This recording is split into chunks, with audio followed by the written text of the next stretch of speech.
हाय, आपके साथ मैं हूँ Surabhi Sharma. India TV YouTube channel subscribe करिए, बेल आइकन दबाएं।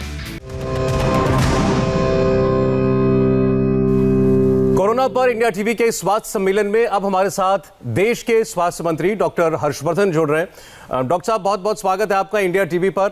और आज तो प्रधानमंत्री ने जैसी घोषणा की थी, आज से टीका उत्सव की शुरुआत हो रही है, तो क्या रिपोर्ट्स मिल रही हैं आज आपको? नहीं, बहुत अच्छी रिपोर्ट्स मिल रही हैं और मैं हृदय से देशवासियों को बधाई देना चाहता हूं कि प्रधानमंत्री नरेंद्र मोदी जी के आह्वान पर आज एक बड़ा पवित्र दिन है। महात्मा ज्योतिबा फूले जी जो इतने महान समाज सुधारक हैं, शिक्षा के क्षेत्र में उन्होंने इतना काम किया, समानता के लिए इतना काम किया, और उनकी जन्म जयंती के अवसर पर एक महान कार्यक्रम शुरू करने का आह्वान प्रधानमंत्री नरेंद्र मोदी जी ने किया, जो कि आज से शुरू होकर अगले 4 दिन तक चलेगा। और जैसा कि प्रधानमंत्री जी ने कहा कि 14 तारीख को हमारे महान डॉक्टर अंबेडकर जी की जयंती के अवसर तक ये 4 दिन टीका उत्सव सारे देश में चलेगा। मुझे अभी जानकारी मैंने ली तो मुझे पता लगा कि देश में आज 65,300 से ज़्यादा जो है वैक्सीनेशन के केंद्रों पर आज काम हो रहा है। मैं इसके लिए स्टेट गवर्नमेंट्स को, सारे देश के सभी ऑफिशियल्स को जो इस काम में लगे हैं उनको बहुत बहुत बधाई देना चाहता हूं। स्वयंसेवी संस्थाओं को बधाई देना चाहता हूं और प्रधानमंत्री जी का मैं धन्यवाद करना चाहता हूं कि उन्होंने इतने उपयुक्त समय पर इतना ये बड़ा ही महत्वाकांक्षी और बहुत ही उत्साह देने वाला और समाज के अंदर जो कोविड के खिलाफ सुरक्षा है, जो कि बहुत बड़े पैमाने पर उसको मजबूती देगा, ये कार्यक्रम आज उन्होंने लॉन्च किया है।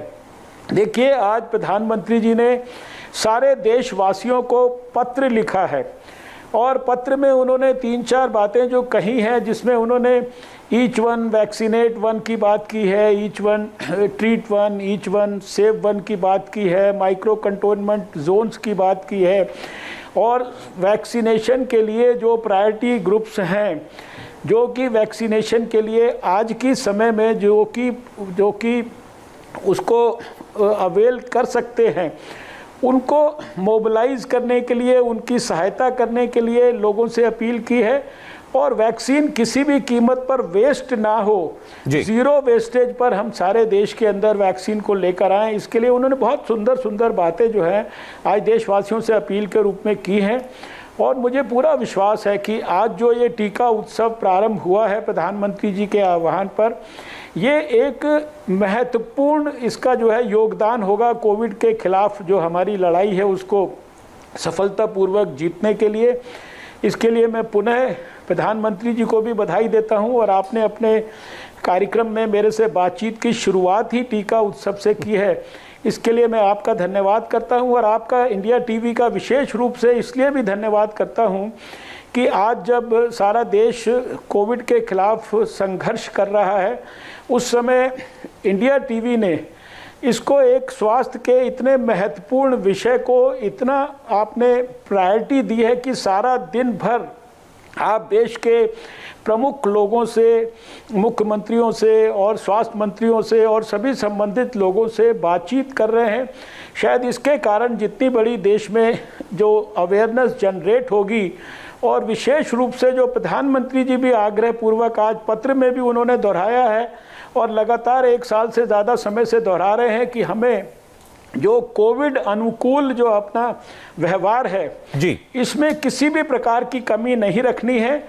शायद आपके इस आज दिन भर के जो कैंपेन से मुझे पूरा विश्वास है कि जो कुछ हम भूल गए थे कोविड के खिलाफ लड़ाई में, और शायद जिसके अंदर हमारी थोड़ी सी लापरवाही कह लीजिए, सुस्ती कह लीजिए, कैजुअल अप्रोच कह लीजिए, और गंभीरता को कम लेने वाली बात कह लीजिए, या शायद हमारे मन से कोविड का खौफ ख़त्म हो गया था, जिसके कारण हम देख रहे हैं कि जो 1 साल में विजय हमने प्राप्त की, कोविड के केसेस इतने मामूली हो गए थे फरवरी के अंदर, वो 2 महीने में अचानक फिर से बढ़ गए हैं।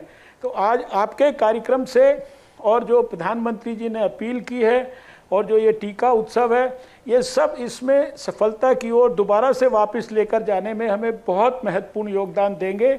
इसलिए मैं स्वास्थ्य मंत्री के रूप में आपका सबका हृदय से बहुत बहुत धन्यवाद करना चाहता हूं, आपको अभिनंदन करना चाहता हूं। बहुत बहुत धन्यवाद डॉक्टर साहब आपका। हमारी एक छोटी कोशिश है, अगर इससे दोबारा से लोगों के अंदर वही जागरूकता आ जाए जो कुछ महीने पहले थी, तो हम मानेंगे कि हमारा काम कामयाब हुआ। लेकिन जैसा आपने कहा कि इसकी नौबत इसलिए आई है क्योंकि आज हम देख रहे हैं एक दिन के अंदर 1.5 लाख से ज्यादा केसेस हम लोग ब्रीच कर रहे हैं। इसकी सबसे बड़ी वजह आप क्या मानते हैं? ये हम लोगों की, ये लोगों के मन से कोरोना का डर चला गया था या सरकारों ने सख्ती कम कर दी थी? क्या वजह है इसकी?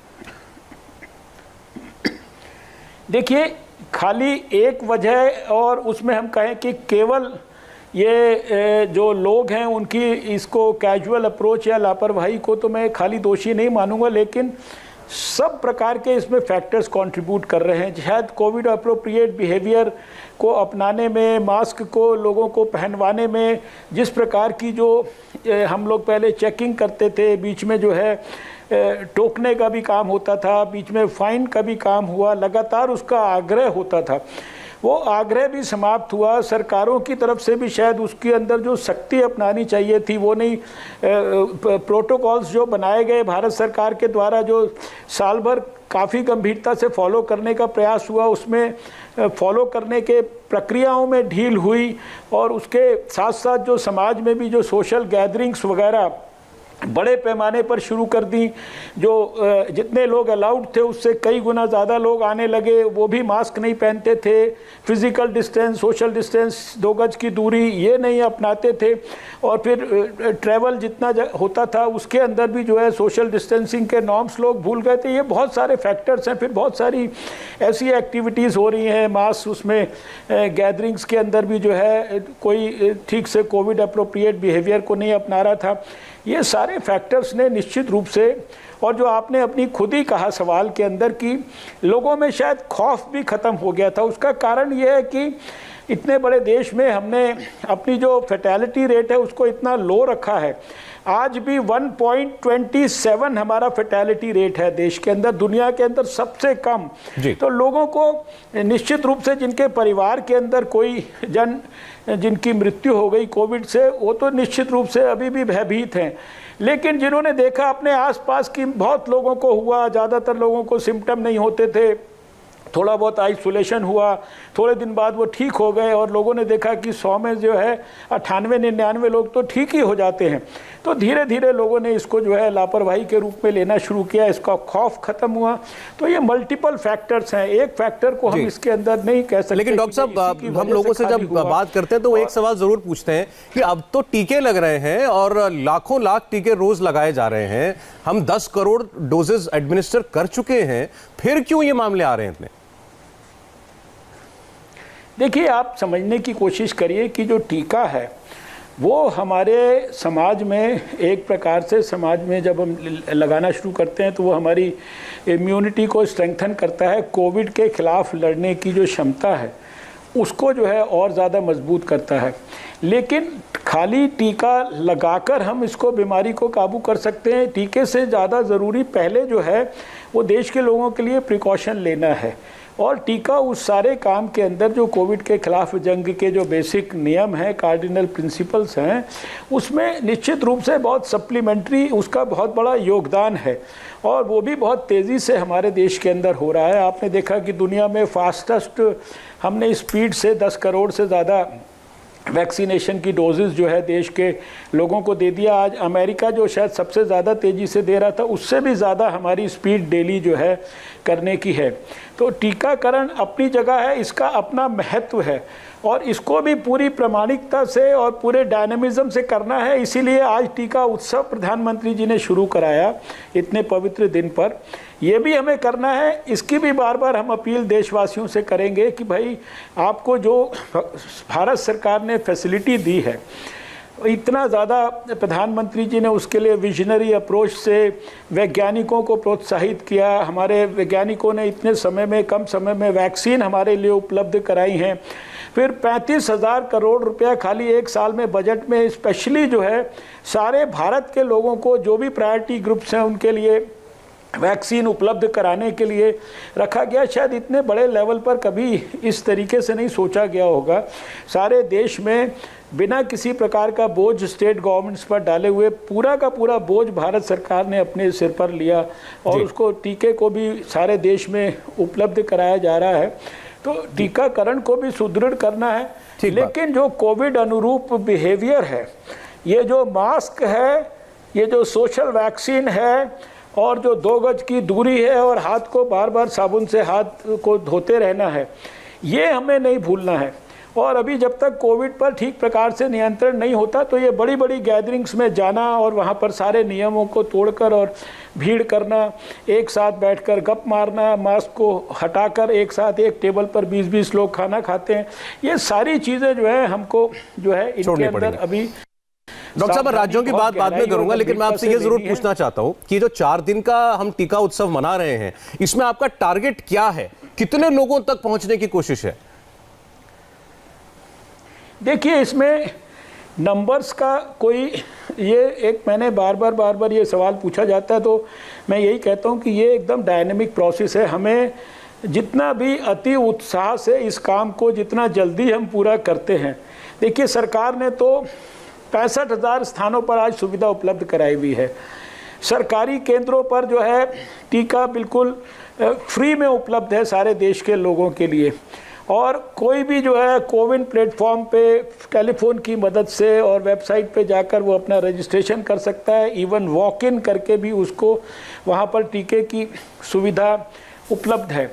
इसलिए हमने अपनी तरफ से 45 साल से ऊपर का हर व्यक्ति देश का, और उसमें अगर वैज्ञानिक दृष्टिकोण से देखें तो 88% के करीब जो देश में जो मृत्यु कोविड के कारण हुई हैं अभी तक 1.25 साल में, वो 45 साल से 50 साल से ऊपर के लोगों की हुई है। तो वैज्ञानिक दृष्टिकोण से ये जो कैटेगरी को कवर किया गया है, टीका उत्सव का भी पर्पस ये है कि ज़्यादा से ज़्यादा लोग जल्दी से जल्दी जो है अपना वैक्सीनेशन लगवाएं। और समाज से जो अपील है वो इसलिए है कि समाज में ऐसे लोग जो कि शायद पूरी तरह से समझते नहीं हैं, शायद पूरी तरह से रजिस्ट्रेशन कराने की प्रक्रिया में उनको दिक्कत होती होगी, उनको समाज के जिम्मेदार लोग अपनी सोशल रिस्पॉन्सिबिलिटी और दायित्व समझकर उनका सहयोग करें। यही प्रधानमंत्री जी का इस टीका उत्सव के अंदर अभिप्राय है, यही उनकी अपील है, और इसी को वो जन आंदोलन के रूप में विकसित करने के लिए उन्होंने विशेष रूप से शुरू से कहा, लेकिन अब इसको उत्सव के रूप में देखिए। जो कोविड के खिलाफ जो लड़ाई है, इसको देशवासियों ने बहुत मिलजुल कर एक पूरी जिसे कहते हैं कि यूनिटी के साथ और एक प्लेटफॉर्म पर आकर एक सोच और एक वेवलेंथ के साथ हमने सबने मिलकर लड़ा है। और अब ये वैक्सीनेशन के काम को भी उत्सव के रूप में हम लेना चाहते हैं। इसमें जितने भी अब हम 43 लाख तक भी रोज़ किए हैं, कल 35 लाख किया है। हम तो चाहते हैं कि जितने भी ज़्यादा से ज़्यादा लोग जितनी जल्दी इसके अंदर अपने आप को सुरक्षित करेंगे वो देश के भी हित में। डॉक्टर साहब, मैं इसी मुद्दे पर आपसे एक क्लैरिटी चाहता था, क्योंकि बहुत सारे व्यूअर्स आपको जो देख रहे होंगे, हो सकता है कि उसमें कोई कम पढ़े लिखे लोग भी हों जो कि ऑनलाइन रजिस्ट्रेशन सिस्टम को नहीं समझ पाते हैं, वो नहीं कर सकते। क्या मुझे कई लोग ऐसे मिलते हैं, कहते हैं हमारा तो आधार कार्ड नहीं बना हुआ या हमारा आधार कार्ड मेरे पास नहीं है, तो क्या मुझे टीका नहीं लगेगा? ऐसे लोग क्या करें? वो सीधे किसी वैक्सीनेशन सेंटर पर पहुंच जाएं, उनको टीका लग जाएगा? बिल्कुल जा सकते हैं। ये तो हमने शुरू से ही अपने जो प्रोटोकॉल्स हैं और जो हमने गाइडलाइंस सारे प्रदेशों को दी हैं, और जो हेल्थ अपने वर्कर्स, हमने कई लाख इसके लिए हेल्थ वर्कर्स और जो लोग इस काम में लगे हैं उनको ट्रेंड किया है पिछले 5-6 महीने के अंदर। उनको सबको गाइडलाइंस में यह है कि जो लोग प्लेटफॉर्म पे रजिस्टर्ड हैं उनको भी, और उसके अलावा कम से कम दोपहर के बाद से जो है 2-3 बजे के बाद से, या इसमें भी हमने छूट दी है कि सब स्टेट्स और सब टीकाकरण के केंद्र अपने अपने हिसाब से अपनी व्यवस्था को थोड़ा बहुत रीऑर्गेनाइज कर सकते हैं, वो लोग वहाँ पे जा सकते हैं। और खाली ऐसा नहीं है कि उनको कोई अपना जो आइडेंटिटी के लिए एक ही कोई चीज़ आधार कार्ड ही है, कोई अपना फ़ोन नंबर है, दूसरी चीज़ें हैं वो बहुत सारे दूसरे भी जो जैसे मैकेनिज़्म होते हैं। आप चुनाव के अंदर भी आप देखते हैं कि खाली आपको आधार कार्ड नहीं, और भी बहुत सारे आइडेंटिटी के आपके पास जो प्रूफ होते हैं, कोई भी आप अपना देकर जो है आप अपना टीका लगवा सकते हैं। तो इससे ज़्यादा सिंपल और इससे ज़्यादा जिसे कहते हैं सीमलेस, किसी प्रकार का इसमें विघ्न नहीं है जी। आप सोचिए 135-140 करोड़ के देश में एक प्लेटफॉर्म के ऊपर मुझे यहाँ दिल्ली में स्वास्थ्य मंत्रालय में बैठ के अभी भारत में कितने स्थानों पर टीका लग रहा है, कौन व्यक्ति आ रहा है, कितने उसको कोई साइड इफ़ेक्ट हुआ है कि नहीं हुआ है, कितनी वैक्सीन खर्च हो गई, मेरे पास हर चीज़ का जो है एक प्रकार से रियल टाइम डाटा है। ये शायद दुनिया का सबसे ज़्यादा जिसे कहते हैं डिजिटल इंडिया का जो मैनिफेस्टेशन प्रधानमंत्री के विजन का, शायद ये उसका एक ज्वलंत उदाहरण है, ये कोविन प्लेटफॉर्म, जो कि इतने बड़े देश में इतने बड़े वैक्सीनेशन कैंपेन को एकदम सीमलेस, बिना भी किसी प्रकार की जो है कमी के जो है बराबर सफलता से आगे बढ़ा रहा है। डॉक्टर साहब, एक तरफ तो आपकी सरकार, भारत सरकार ये कोशिश कर रही है कि ज्यादा से ज्यादा लोग इन 4 दिनों का फायदा उठाकर टीका लगाएं। दूसरी ओर हम ये भी देख रहे हैं कि बहुत सारे राज्यों से ऐसी खबरें आ रही हैं कि वहां जो है टीकाकरण का जो केंद्र है वहां पर लिख दिया गया है कि हमारे पास वैक्सीन नहीं है। अब आप फोन करके चेक कर लीजिए, कई राज्य कह रहे हैं कि हमारे पास स्टॉक खत्म होने लगा है। तो सच्चाई क्या है, हमारे पास वैक्सीन का स्टॉक है या कम है या नहीं है? देखिए, इस सवाल का जवाब इतनी बार दे चुका हूँ, फिर दे देता हूँ। ना तो किसी भी प्रकार से हमारे पास किसी वैक्सीन की स्टॉक की कमी है, ना ही वैक्सीन्स की कमी है, ना ही स्टेट्स के पास वैक्सीन की उपलब्धता की कमी है। हर स्टेट के पास हमने आज तक कितना दिया उसका हमारे पास रिकॉर्ड है, आज वो उसके पास कितना है उसका हमारे पास रिकॉर्ड है। हर स्टेट को अगले 4 दिन में हम कितना देने वाले हैं ये भी उनको एडवांस में हमने बता रखा है। और इतने स्मूथ ढंग से ये काम 16 जनवरी से जब प्रधानमंत्री जी ने इसको देश के नाम जो है इस अभियान को समर्पित किया था, तब से लगातार चल रहा है। किसी भी प्रकार की हमें इसकी टीकों की कोई शॉर्टेज नहीं है। लेकिन इसके साथ साथ हम ये भी कर रहे हैं कि जो टीका बनाने वाली कंपनियां हैं या और जो टीके विकसित हो रहे हैं या और टीका बनाने वाली कंपनियों को और उनकी जो प्रोडक्शन कैपेसिटी को और भी बढ़ाने के लिए, उसके लिए भी सरकार हर तरीके से उनको वैज्ञानिक दृष्टिकोण से, फाइनेंशियल दृष्टिकोण से उनको हर तरीके से जो है वो मदद कर रही है। और हमारा ये प्रयास है कि जबकि अभी हमारे पास पर्याप्त मात्रा में टीके उपलब्ध हैं, उसके अलावा भी आने वाले जो 3, 4, 5 महीने हैं, इसमें हम लगातार जो है कंटिन्यूसली इस प्रोडक्शन की कैपेसिटी को भी बढ़ाते जाएं। आज अगर 7-8 करोड़ टीके देश में उपलब्ध हो रहे हैं 2 कंपनियों के माध्यम से, तो आने वाले समय में हम 11, 12, 13 करोड़ तक इस संख्या को कुछ महीनों के अंदर लेकर जाने वाले हैं। डॉक्टर साहब, ये भारत की खुशनसीबी है कि हमारे स्वास्थ्य मंत्री खुद एक बहुत काबिल और सीनियर डॉक्टर भी हैं। तो अब जो ये लोग बार बार कई लोग ये कह रहे हैं कि भाई आप इसको ओपन कर क्यों नहीं कर देते, ये 45 साल की आपने एज लिमिट क्यों लगा रखी है, 18 साल से ऊपर हर किसी को टीका लग जाए, इसमें क्या बुराई है?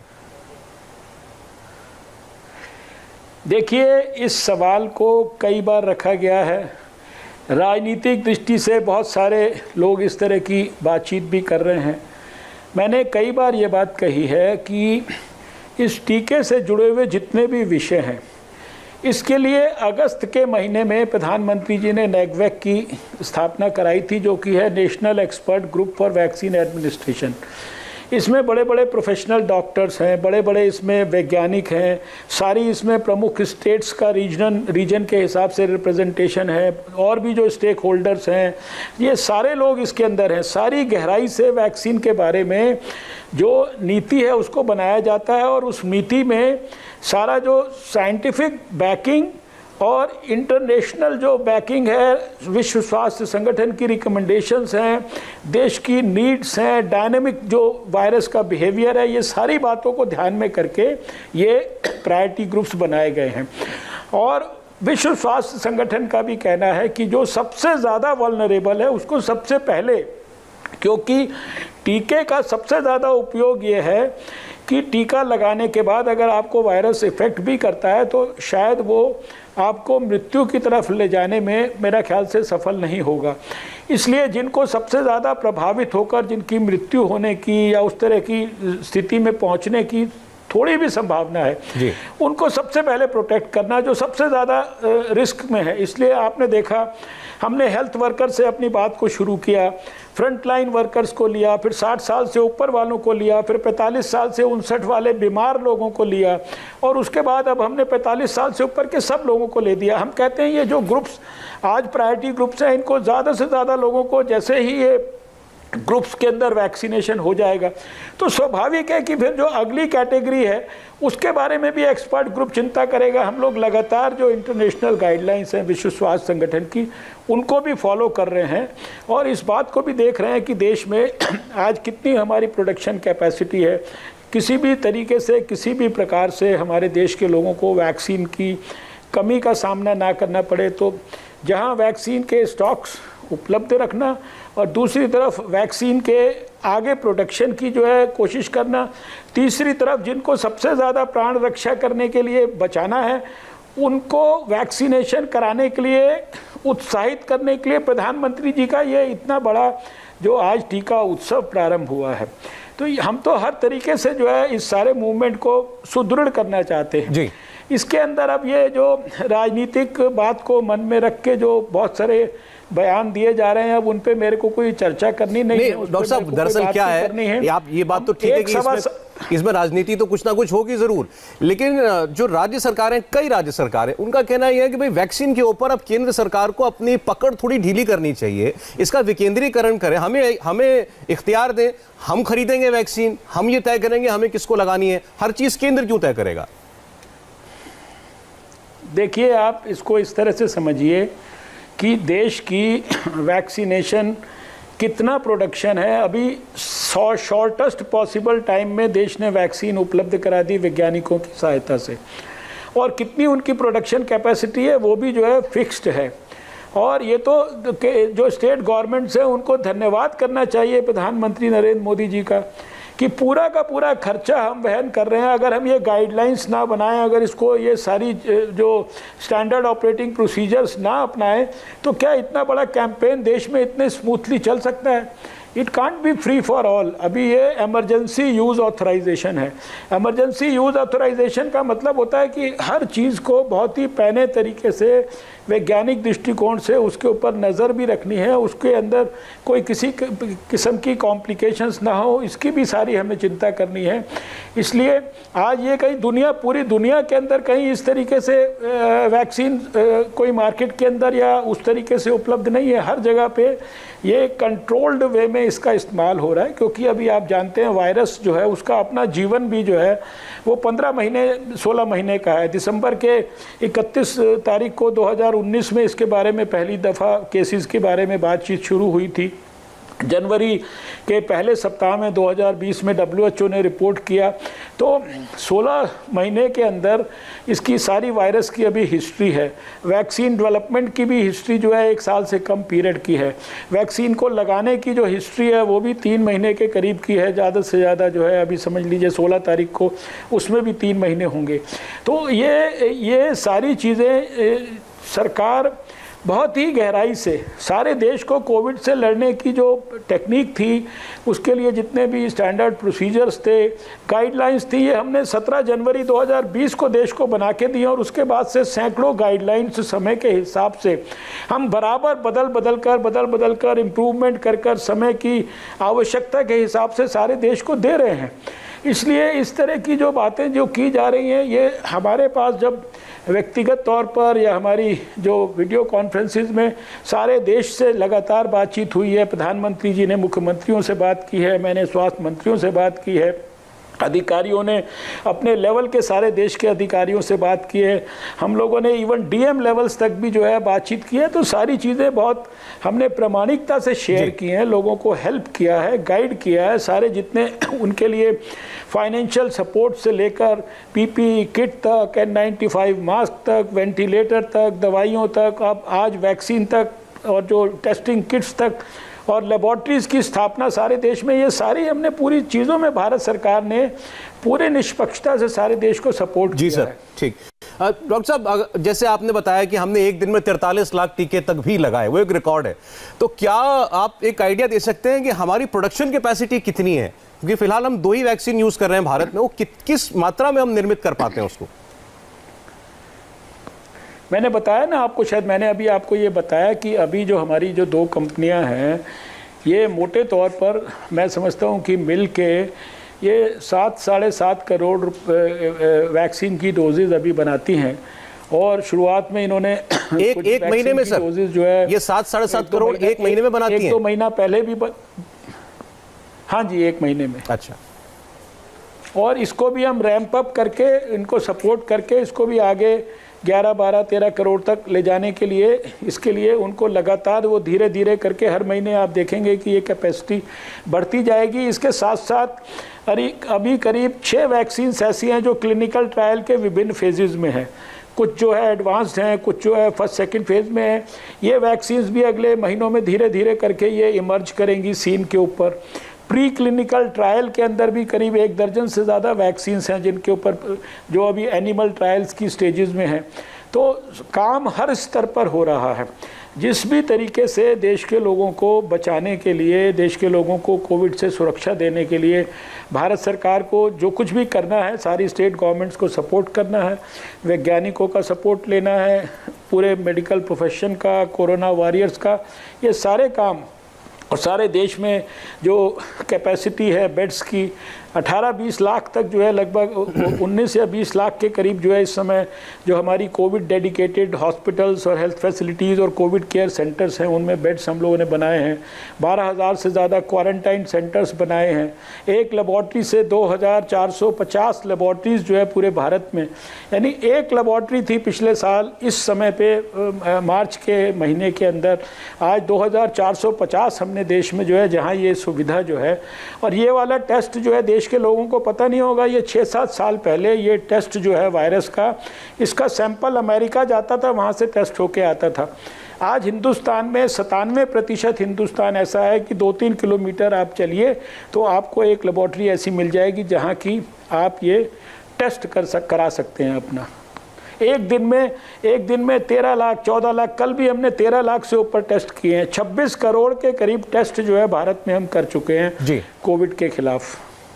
डॉक्टर साहब, कोई टाइम एस्टिमेशन है कि हमको वो तीसरी चौथी जो भी वैक्सीन अभी आप बता रहे हैं कि वो उन पर स्टडी हो रही है, वो हमें कब तक मिल सकती हैं? देखिए, जैसे अब कोई हर एक वैक्सीन की कोई डेट तो नहीं दी जा सकती, लेकिन अभी धीरे धीरे अभी लेटेस्ट जो है जो स्पुतनिक वैक्सीन है, इसको भी बहुत जल्दी इमरजेंसी यूज़ ऑथराइजेशन मिलेगा। फिर उसकी मान लीजिए वो कहाँ मैन्युफैक्चरिंग होती है, देश में करते हैं और भी बाहर होगी, जो भी है। तो ऐसे करके समय समय पर आने वाले समय में जाइडस कैडिला है और दूसरी जो भी वैक्सीन्स हैं वो भी उपलब्ध होंगी। और जो अभी 2 उपलब्ध हैं, इनकी जो प्रोडक्शन कैपेसिटी है उसको बढ़ाने के लिए भी जो है हम हर तरीके से उनको सपोर्ट कर रहे हैं। जी सर, आज जैसे दिल्ली के मुख्यमंत्री थे, उन्होंने पहले तो ये कहा कि आप जिसका जवाब आप दे चुके कि इसको सबके लिए फ्री क्यों नहीं कर देते हैं, कोई भी लगवाए। उन्होंने उसके आगे बढ़ के कहा कि हम डोर टू डोर वैक्सीनेशन करना चाहते हैं। अभी आप व्यक्ति को लाते हैं वैक्सीनेशन सेंटर तक, वो कह रहे हैं मैं वैक्सीन लेके जाऊंगा घर पे, क्या ये मुमकिन है? देखिए, एक बात समझिए कि जितना आसान खाली बयान देना, राजनीतिक बात करना और केवल पब्लिसिटी ड्रिवन और पॉलिटिकली ड्रिवन बातें करना है, उतना आसान शायद वास्तविक जो है काम करना नहीं है। दिल्ली की आप स्थिति को जानते हैं कि पिछले 1 साल में कितनी बार दिल्ली की स्थिति जो है बदतर हुई।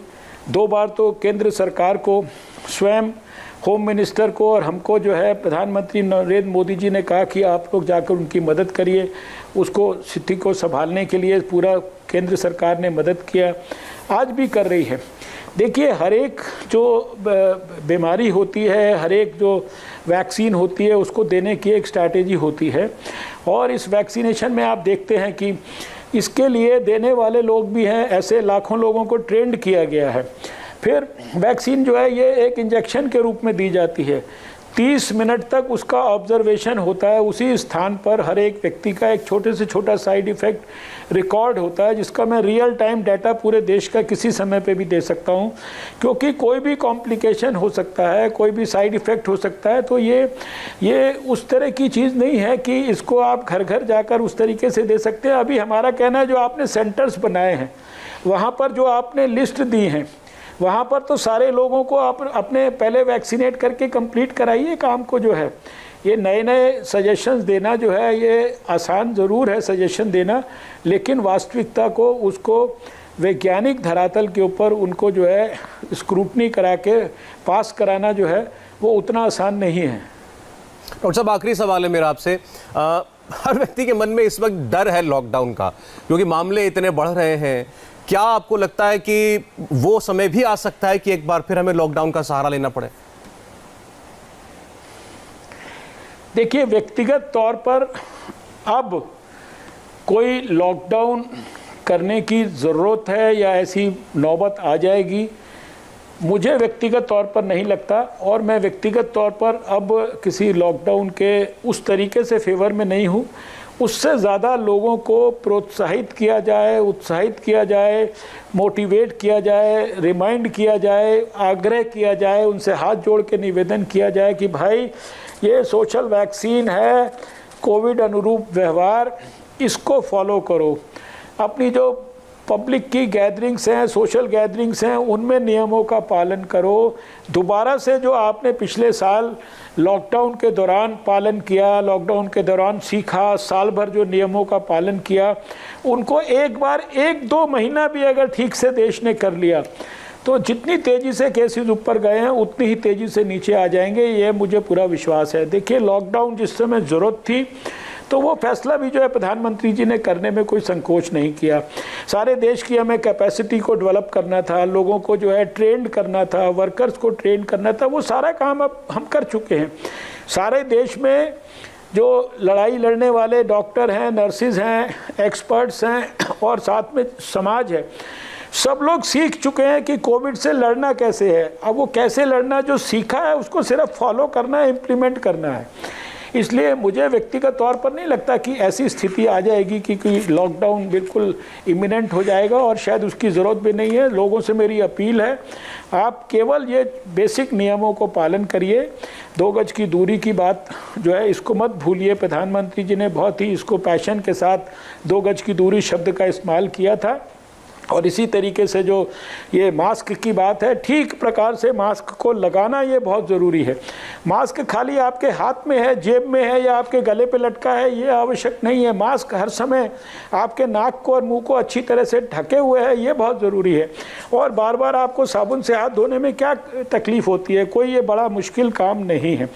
और फिर जब तक अभी ये तकलीफ़ चल रही है, क्या ज़रूरत है कि हम भीड़ भड़क्का करें, उसमें हम जाएँ।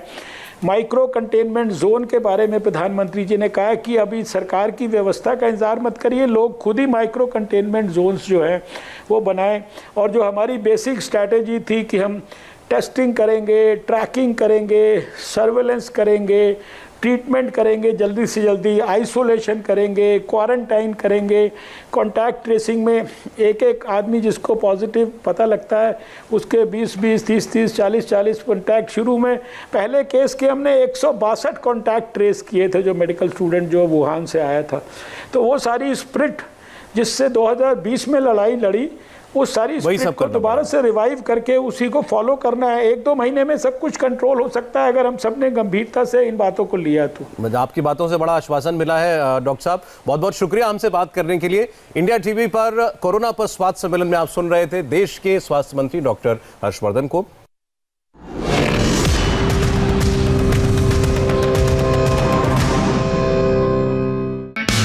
हाय, आई एम सुरभि शर्मा। खबरों से अपडेट रहने के लिए India TV YouTube channel subscribe करिए, साथ में बेल आइकन जरूर दबाएं।